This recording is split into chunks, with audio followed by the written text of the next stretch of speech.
page 448, the footnote says that we hope to deal with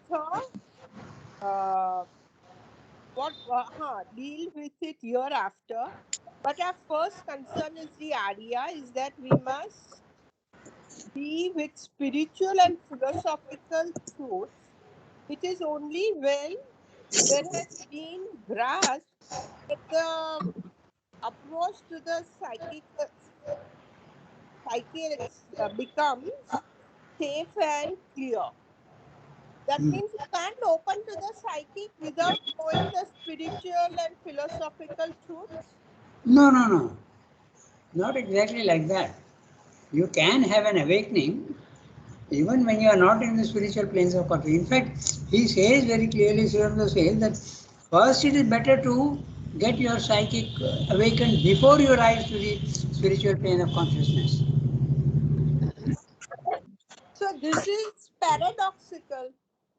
Okay, let me see where you are saying exactly. On the same page, 448? Yeah, the footnote at the bottom.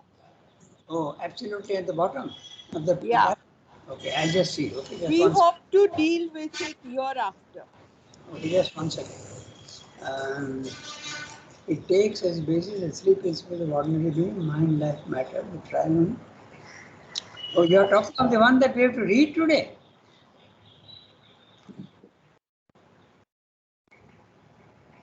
Acha, footnote. Okay. We hope to deal with it hereafter. Oh, he's talking of occultism. Yasmin, he's the footnote is for occultism.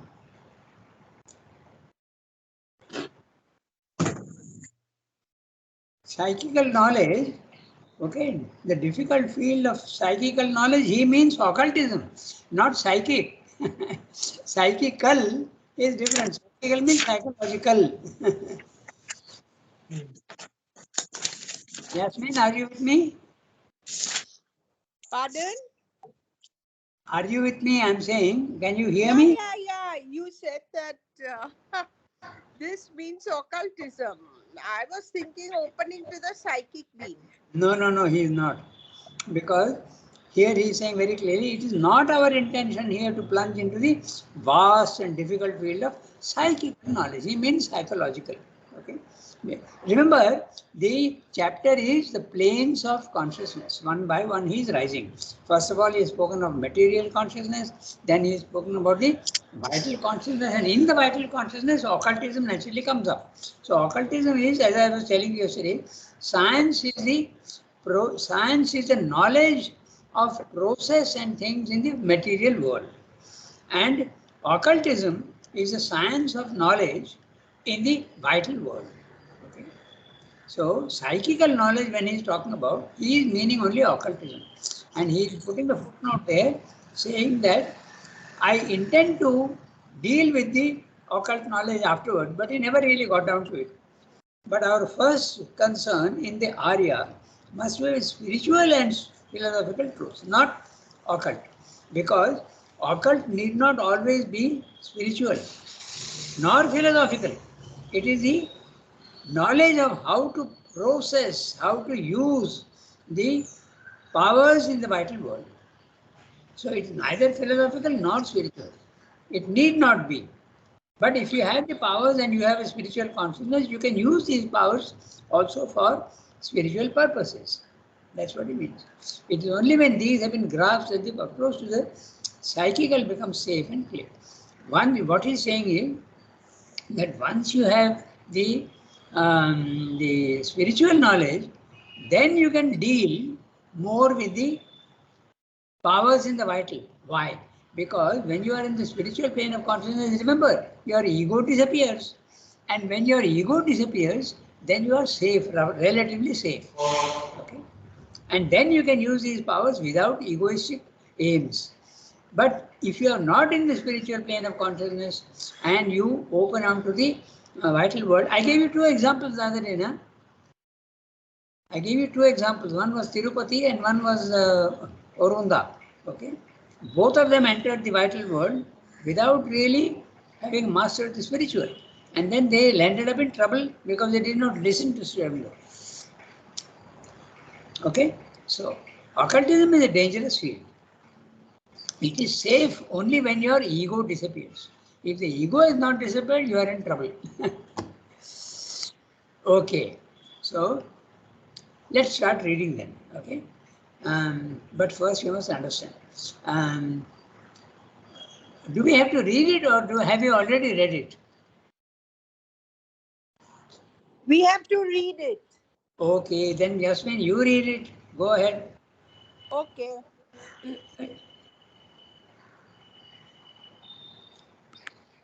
But first,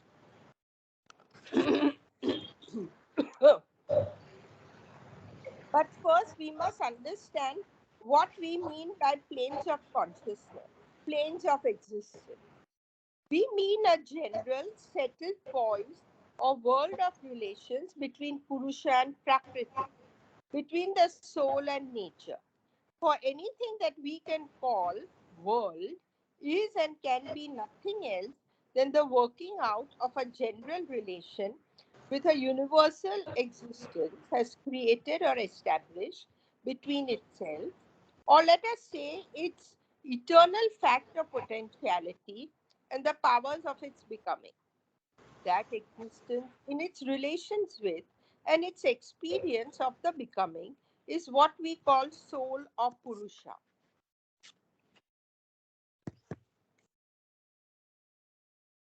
Individual soul in the individual, universal soul in the cosmos, the principle and the powers of the becoming are what we call nature of Prakriti. But since being, conscious force and light of being are always the three constituent terms of existence, the nature of a world is really determined by the way in which Prakriti is set to deal with these three primary things and the forms which it is allowed to give to them. For existence itself is and must always be the stuff of its own becoming.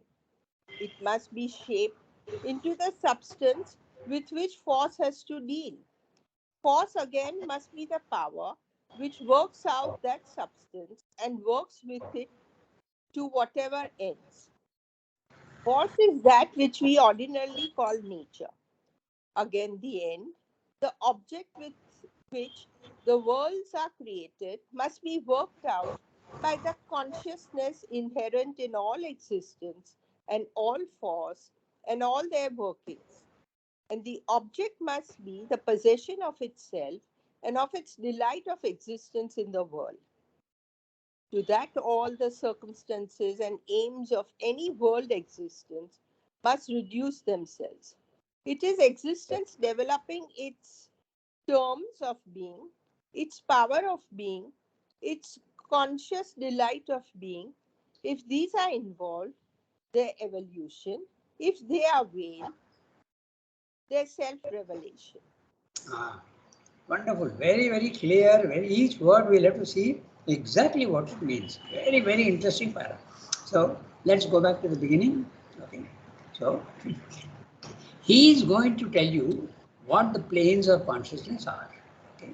Now, when we understand planes of consciousness, okay, we, if you take the ocean, okay, right at the surface, there is a, you can plunge inside and still you can see things. As you keep going darker and deeper and deeper, the character of the water also changes. It becomes darker and darker, and also the pressure also goes on increasing. So we know that there is a gradation of consciousness, of water, of whatever you want, of ananda, of substance, everything. Okay, it is only a gradation. That gradation idea is very important. So right from the highest to the lowest, gradation is there.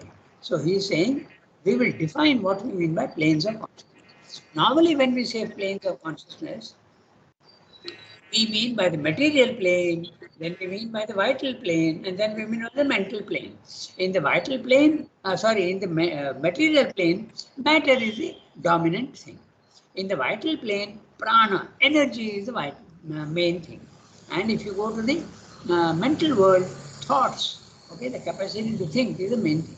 But Srimni is not interested in that. He wants a more philosophical and a more practical, not practical, actually theoretical. Practical is what we just now described. Material, pranic and mental. That is more practical. That we understand easily. But Srimni is here going to define from the spiritual point of view. He is saying that each plane of consciousness, there is a particular relation of Purusha and Prakriti.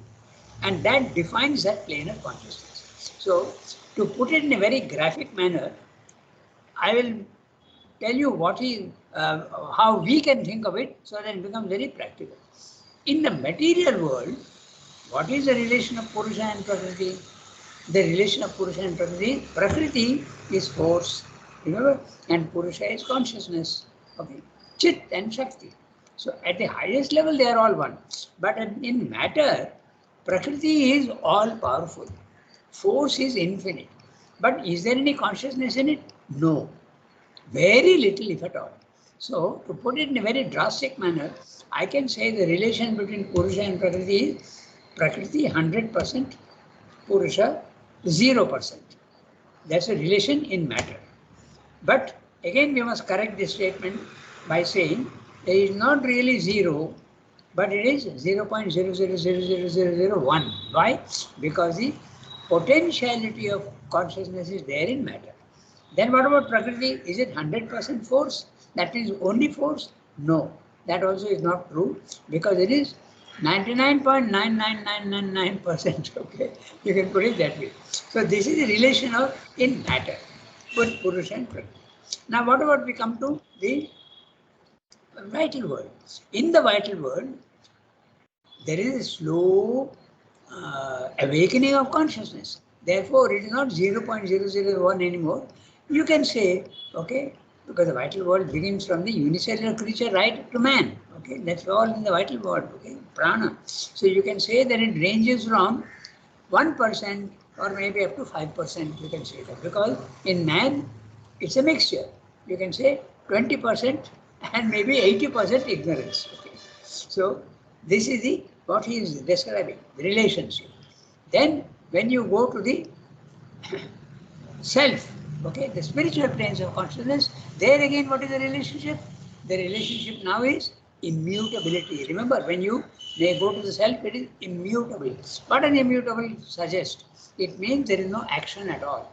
And therefore we can conclude that Prakriti is 0.00001%. But it is there, it is held back. And consciousness is full.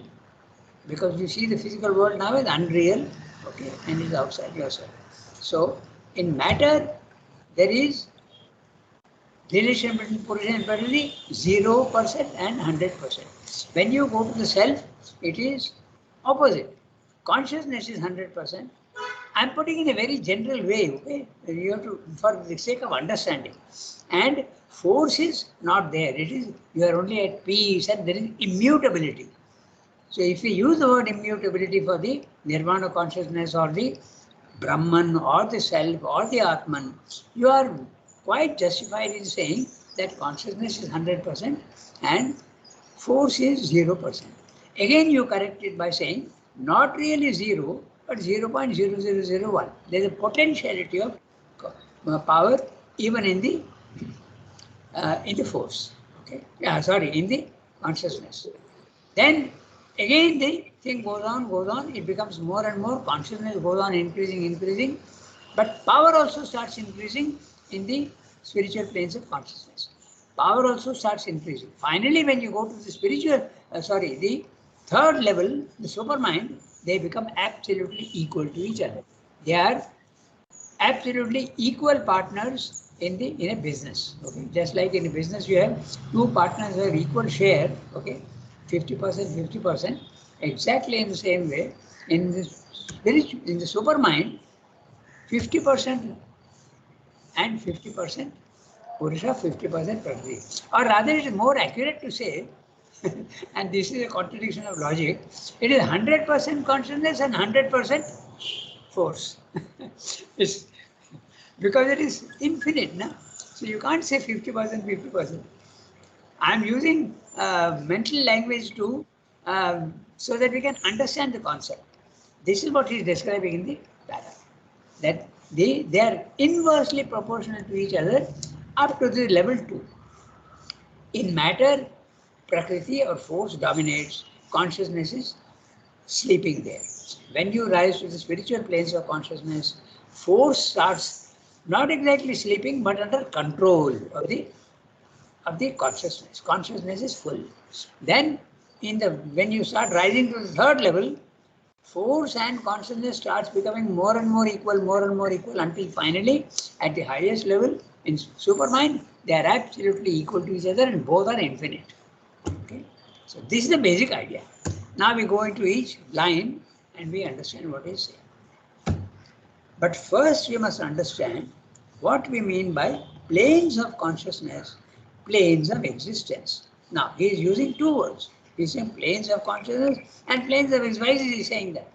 Because consciousness is Chit and plane of existence is Sat. But Sat is substance. So it's a substance which is absolutely conscious of itself. Okay? To a certain extent we can understand. We can't understand how a stone can be conscious of itself. We can't. It's very difficult. Mentally you can say yes, it is there. But to understand that, you can think of your body. Your body is a matter, but it is conscious. At a very low level, agreed, but it is conscious. So consciousness and substance can coexist. In the body, the consciousness is very low, matter is very high. But in the supermind, they are both equal to each other. The substance is subtle, but it is absolutely consciousness. I refer you back to that little write-up that we sent to you for consciousness. It is a substance. But is it only substance and consciousness? No. It is also force, it is also ananda. Okay? That's what he will tell you towards the end of the paragraph. So, this is the idea you must keep in mind. But first you must understand what we mean by planes of consciousness, planes of existence. Both are the same. Existence, substance and consciousness. We mean a general settled poise or world of relations between Purusha and Prakriti. Purusha and Prakriti, between the soul and nature. So Purusha and Prakriti you can understand in many ways. Basically Purusha is consciousness and Prakriti is force. But are they impersonal or are they personal? There again, there is a gradation. Purusha can be absolutely personal and it can also become impersonal. It can also become 100%. It can also, at the lowest level, it can become 0%. Same with Prakriti also. Force can become infinite, but force also can become almost zero if it wants to be. Okay? Because all are Satchidananda. They have the capacity to do whatever they want between soul and nature. So, if you want to write down, let's give different words to Purusha. Purusha, consciousness, soul. Okay? Or if you want even spirit also you can add. Okay? So this is Purusha. Now if you want Prakriti, nature, Shakti, and the physical world if you want. Okay? So he is defining and he is telling you what he is saying. Now he is one second. Page is jumping. Yeah. So this is a relation between Purusha and Prakriti. At each plane of consciousness, there is a different relationship. Both are growing or reducing themselves between the soul and nature. Okay. For anything that we can call a world is and can be nothing else than the working out of a general relation which a universal existence has created or established between itself, or let us say its eternal fact or potentiality and the powers of its becoming. So, we have to understand each word what is said. For anything that we can call a world, okay? A world is a manifested thing. We are normally conscious only of the physical world, but we can be also conscious of the vital world. We can also be conscious of the mental world. When you rise in consciousness, you can see clearly that these are different worlds. Okay? We can call world is and can be nothing else than the working out of a general relation which a universal existence has created or established between itself, between universal existence, that means substance, or let us say its eternal fact or potentiality and the powers of the becoming. So, powers of its becoming is Shakti and substance. So, the divine Shakti is using the substance, and it can be either eternal fact or it can be potential. So, this is what you have to understand. Where is it eternal fact and when is it potential? When can existence, which is substance, be an eternal fact or a potential?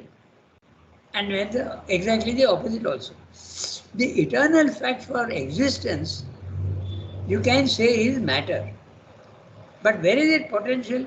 The subtle substance can become absolutely gross. Its potentiality to become gross is at the highest level when you think of substance. Now, if you think of consciousness, where is the eternal fact? At the highest level. And where is the consciousness, potential of consciousness? In matter. They are opposites. See how interesting it is. Now you have to interpret the word eternal fact and potential. Potentiality suggests 0%. Eternal fact suggests 100%. Okay? You think about it, you'll see that's why we began by this mathematical formula which becomes easy to understand. Okay? So, now another thing he's saying, which this universal existence has created or established. He is using two words. So, established is so particular. It has created or established. So, isn't creation and establishment the same thing? When you have created something, it can go on evolving. But when it is established, it is settled. Okay? So, there is a difference between the two. The moment you create something, it can go on developing, okay, and reach a certain standard, a fixed standard. And establishment, it is settled. Okay?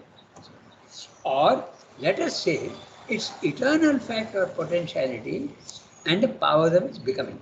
The power of its becoming is Shakti, and he is talking of the substance. So substance and Shakti, that Shakti is molding the substance into 100% eternal fact or as a potentiality. Okay. So do you want me to repeat that? Eternal fact for, if you take only substance, the eternal fact is matter because it is always a fact and it is eternal. But where is it potential? Where is matter potential? At the highest level. So there it is potential. The subtlest of substance is non-existent. Therefore, the subtlest of substance is physically non-existent, to be more accurate.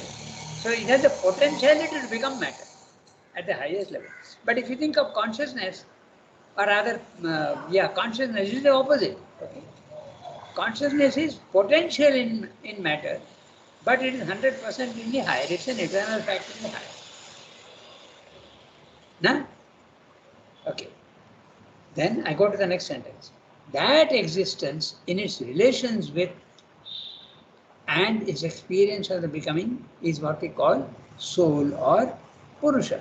So he is now saying that substance itself, in its relation with and experience of becoming, that substance which is conscious, with its relation to Shakti, is what you call is a soul. So soul is a substance which is conscious of itself and it has a relation with the becoming. And the becoming is Shakti. Okay?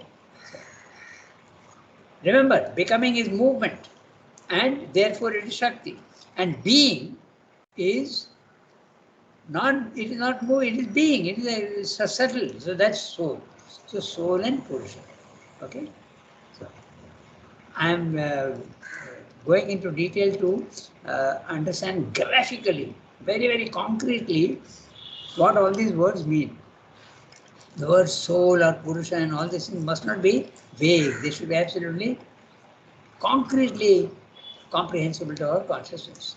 So he's saying uh, that existence in its relations with and its experience of becoming is what we call soul or nature, Purusha. So substance which is conscious has a relation with force, and that force is molding it. It is either subtle or little less subtle or least subtle in matter. So that is the soul. Okay? And he is also using a different word, individual soul in the individual, universal soul in the cosmos. Now this also is interesting. There is a soul in the cosmos. It is not, individual is limited. It has got a form. But the universal soul in the cosmos is the divine presence, and it is not limited. It can be infinite. Okay. Then he's putting a semicolon and saying the principle and powers of the becoming are what we call nature or prakriti. The powers of the becoming, that which is capable of making the sea either static, then it is soul. But when it starts becoming movement, okay, the powers of the principle and powers of the becoming, that is Shakti. It is Shakti that makes the waves of the sea. And it is this wave, the sea itself is substance. And when it is conscious, okay, there is a relation between Shakti, consciousness and power. That's what he's saying. Now I go to the next one. But since being, conscious force and delight of being are always the three constituent terms of existence, the nature of a world is really determined by the way in which Prakriti is set to deal with these three primary things and the forms which it is allowed to give to them. So now we have to understand. Until now he has been speaking about the substance which is conscious and the relation with force. Now he is bringing in the other two things which we have not discussed earlier, the last one. Okay. But since being, so which is the being? Conscious substance. Now he is bringing in also conscious force and delight. All of them are there together. Being is substance, conscious force is Shakti, and delight of being Ananda are always the three constituent terms of existence. The nature of a world is really determined by the way in which Prakriti is said to deal with these three primary things and the forms which is allowed to give to them. In other words, he is saying it is not only a relation between consciousness and force which he said in the beginning, but now he is saying that is a relation between Sat, Chit and Ananda. Sat, Chit, Shakti and Ananda. All of them, depending on their relation with each other, the planes of consciousness are determined by that. So, which is allowed to give to them. For existence itself is and must always be the stuff of its own becoming. So, existence, that is substance, itself is and must always be the stuff of its own becoming. Okay? That existence itself becomes. It is very, very subtle at the highest level. It starts becoming denser and denser as it keeps coming down. That's a becoming. Okay? It is changing and becoming dense. It must be shaped into the substance with which force has to deal. So at each level, this subtle existence, whenever Shiva uses the word existence, he means subtle substance. Whenever he uses the word matter, he is meaning gross substance. Okay? So existence itself is and must always be the stuff of its own becoming. In other words, it has got different levels. It can be subtle, it can be less subtle, more subtle, it can be absolutely non-subtle, it can be very dense. It must be shaped into the substance with which force has to deal. So force is giving the substance different forms. At the highest level, so subtle that there is no form. As it keeps coming down at the mental level, it makes thought forms. When it comes down into the vital, it makes emotional forms. There are forms. There is color and shape and things for the vital world. Finally, when it comes down to matter, it makes physical forms. So, this is what. The higher it goes, less form. The lower it comes, more form. More form and more fixity. Okay? For existence itself must always be the stuff of its own becoming. It must be shaped. Who is shaping? Shakti is shaping the substance. Okay? And it is shaping it with the full knowledge of what it has to do. That means consciousness. They are always together. Okay? But for understanding, we have to think of them as separate. Okay? Force again must be the power which works out that substance and works with must be the power which works out that substance and works with it to whatever ends. So the word end here very clearly means aim, the object. Okay, we must not get confused. Sometimes we may wonder. So end, whatever ends means whatever aims, whatever purpose, whatever object. Okay, force is that which we ordinarily call nature. So he is being very, very clear ordinarily. At the lowest level, we understand force to be nature. Everything in nature is force. But force is not only nature. As it keeps going up and up, it becomes fully conscious of itself. It becomes divine Shakti. First, it can become mental Shakti. First, it becomes, life Shakti. Then it becomes mental Shakti. They're all different. And when you go spiritual Shakti, and finally at the highest level, divine Shakti. So Shakti also is graded.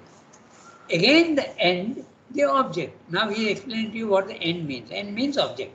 The purpose with which the worlds are created must be worked out by the consciousness inherent in all existence. He is now telling you again that all substance is conscious. Must be worked out by the consciousness inherent in all existence and all force and all their workings. And the object must be the object means the purpose. What is the purpose? Possession of itself and of its delight of existence in the world.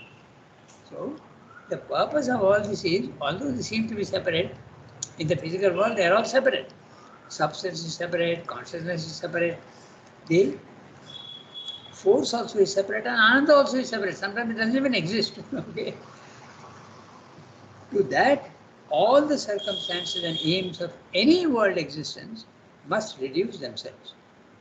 When at any level, all the four are there, but in different proportions. In matter, Ananda seems to be non-existent, consciousness seems to be non-existent. In animals, slightly Ananda starts coming in in the form of pleasure. In the physical, in human beings, it comes up, Ananda comes up in the form of physical pleasure, vital pleasure, and mental pleasure. And if you go into the spiritual plane of consciousness, it starts becoming the true Ananda.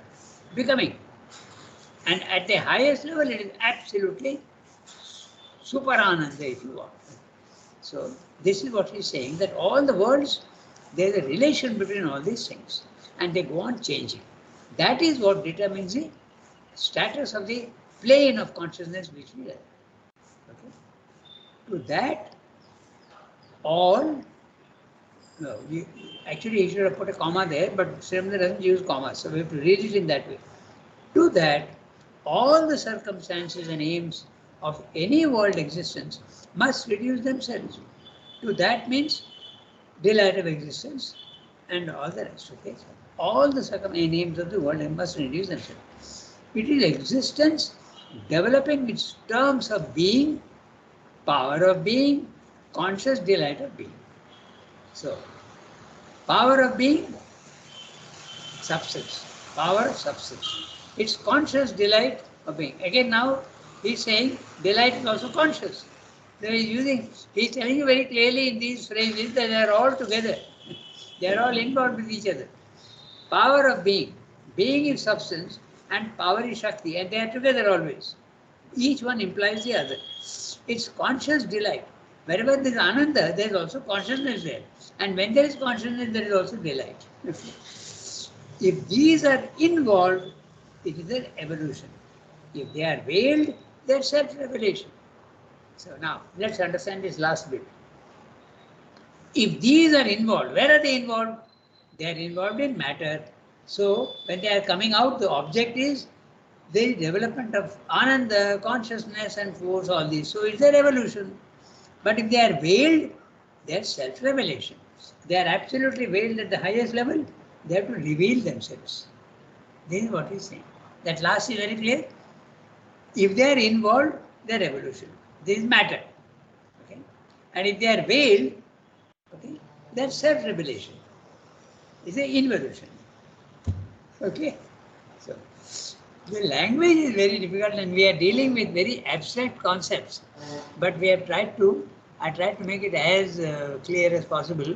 If you go on looking at each word and imagining it in the mind, then things start becoming clear. Okay? To put it in a nutshell, there are four things at the highest level which are really one.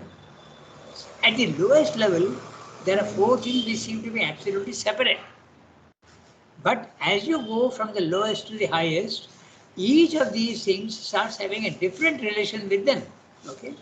And at the highest level, they become one. At the lowest level, they are different. This is what he's saying. Yeah, someone is saying something? No. Yeah. Oops, what happened? Okay. So, this is what he's saying in the para. Each plane of consciousness, and mind you, each plane of consciousness, there can be 100 planes of consciousness also. Okay, hundreds and hundreds. Every time you go up even 1 inch, there is a different plane. Broadly, there are planes, but in that plane also there is. For instance, the physical world, we have matter, life, and mind, what we call level 1. So, level 1 is 1. Then, when you go to the spiritual planes of consciousness, there are 4 there. Okay, higher mind, element mind, intuitive mind, over mind.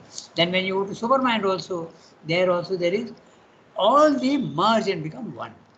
Okay. Then there are planes even above the super mind, which nobody has gone to see and describe. Because first of all, if you go there, you can't come back to express.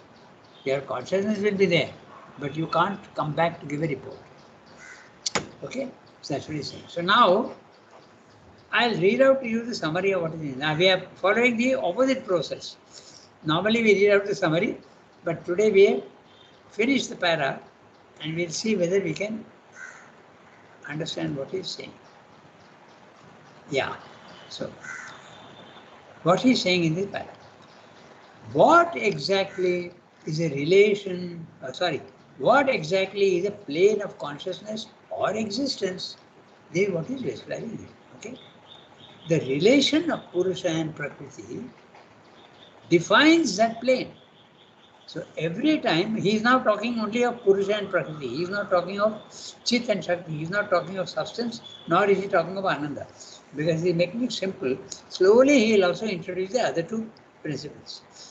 The relation of Purusha and Prakriti defines that plane. Soul and nature are always related.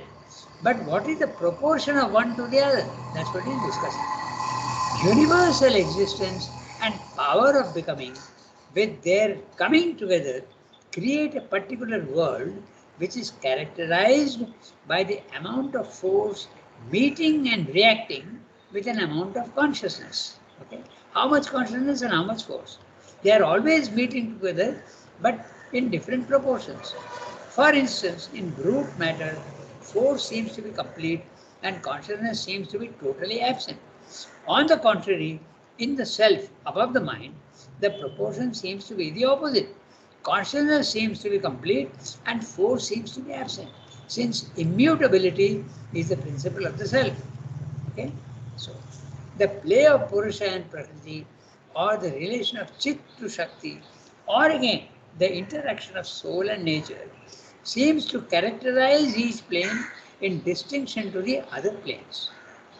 The soul can be individual, in animate creatures, man particularly, or it can be universal, as in a cosmic consciousness. Okay? So, I have misspelled consciousness, I'm going to change it. Consciousness. Yeah. Okay? So, now he is going to existence. Okay? He has spoken only of Purusha and Prakriti, Chit and Shakti. Now he goes to existence, substance, Sat. But existence is really one with Chit, Shakti and Ananda. So, the nature of each plane is determined by the permission given to Prakriti to make forms from substance, consciousness, power and bliss. Existence is the stuff of its own becoming. Existence must make substance amenable to the workings of force. And what is force? Force Shakti is that power which shapes and produces all material forms. Force is nothing but nature. It is always consciousness that determines the purpose of manifestation, and that aim and purpose is nothing but possession of itself, complete mastery of itself. In other words, Sat Chit Ananda must possess itself, become fully master of itself and of its environment. All the circumstances and conditions in the world must allow the consciousness, must determine the exact development intended in the manifestation of consciousness, power and bliss. So this is what he's saying, each plane of consciousness. So it's a little complicated because there are four things and he's going step by step. First he speaks only of Purusha and Prakriti so that we understand consciousness and force. Then he brings in the idea of substance and also Ananda. And they are always there together, okay, in all the planes, from the highest to the lowest. But the proportion goes on changing. That's what is reason. And then how can we define? You can't define with mind, but you have to experience it and then you will see what you want. Basically, if you want, you can divide in three for understanding sake. In matter, the relation between the four is Sat is 100%, consciousness is 0%, Ananda also seems to be 0%, okay? But force is high. So force and substance are very high in matter. In the self, the second level, the consciousness is 100%, okay? But force and substance seems to have become less, okay? And at the highest level, all of them are equal to each other. And this defies the human mind because we can't say that they are 25%, 25%, 25%, 25%. All are, because if you say 25, you are limiting it. So it goes beyond the mind. Each are 100%. That means it goes to 400%. If you want to understand mathematically, then you have a problem. But it is very easy to understand mathematically in the beginning. But once you reach that understanding, give up the mathematics. Okay? We got 2 minutes left and I don't think we can do anything now. So we are on page 449